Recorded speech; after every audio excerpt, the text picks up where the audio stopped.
ngomong tentang beliau, biarkan beliau bersaksi bagaimana dia menjadi pengikut Yesus Kristus. Silakan Pendeta Lalu, kenalkan diri dan bagaimana prospek ke depan untuk Indonesia bagi Kristus. Ya, haleluya, Tuhan Yesus baik. Ya, shalom Bapak Ibu, dimanapun Bapak Ibu berada, ini suatu anugerah yang luar biasa buat saya. Saya bisa bertemu dengan Abi. Ini kerinduan yang sudah lama saya rindukan sejak Abi tenar ya. Iya. Terkenal di bangsa Indonesia bagaimana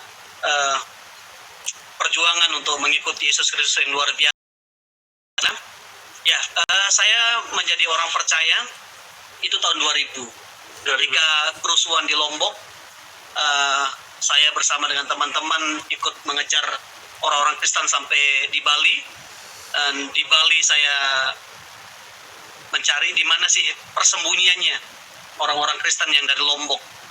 Sampai ada satu orang security yang menunjukkan kepada saya, kepada kami yang waktu itu pergi ke Bali, ditunjukkan ke lembah pujian. Akhirnya waktu itu saya masuk ke lembah pujian bersama dengan teman-teman. Di situ kami masuk di salah satu gereja, gereja GBI Betani dulu. Betani yang di bawah gembalaan Bapak Pendeta Timotius Arifin. Nah, waktu saya masuk ke gereja itu, saya melihat bagaimana orang Kristen, cara mereka mengangkat tangan, berjingkrak-jingkrak, mereka menyanyi. Saya berkata, wah, orang Kristen ini menyembah berhala. Ya, menyembah berhala, dan masa orang memuji Tuhan, sembahyang, sholat kok seperti itu.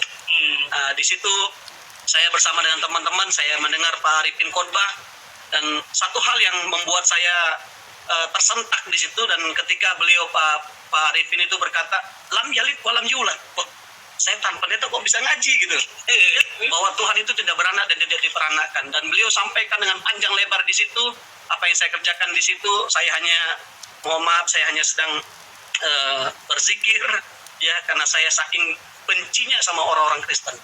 Saya tidak tahu dulu kenapa kok saya sampai bisa benci sama orang Kristen, tapi ada satu pengalaman yang membuat akar itu tumbuh. Ketika saya punya guru sejarah, saya lupa bawa buku catatan, dan dia pukul tangan saya pakai penggarisan yang panjang itu sampai bengkak. Dan di situ saya sangat benci sekali sama orang Kristen. Dan dari keluarga saya pun mengajarkan bahwa inna dina indallahil Islam.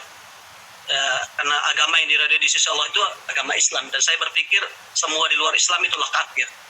Dan itu tertanam sejak kecil, dan akhirnya itu membuat saya semakin benci. Dan waktu saya di Bali di lembah pujian itu, ya, karena saya sejak kecil belajar ilmu kegelapan, ilmu semua saya pelajari, ilmu pelet, pokoknya ilmu pengasihan, semua, karena kami orang Lombok dibekali sama hal-hal seperti itu. Dan ketika seorang pendeta ini, Pak Arifin ini lewat mimbar, beliau berkata bahwa bagi saudara yang mengalami sakit, mengalami beban berat, mari datang, Tuhan sanggup menolong, Tuhan sanggup menyembuhkan. Saya bilang dulu berpikir hanya Allah yang saya sembah yang bisa menyembuhkan. Hanya orang-orang, tokoh-tokoh saya yang bisa menyembuhkan gitu.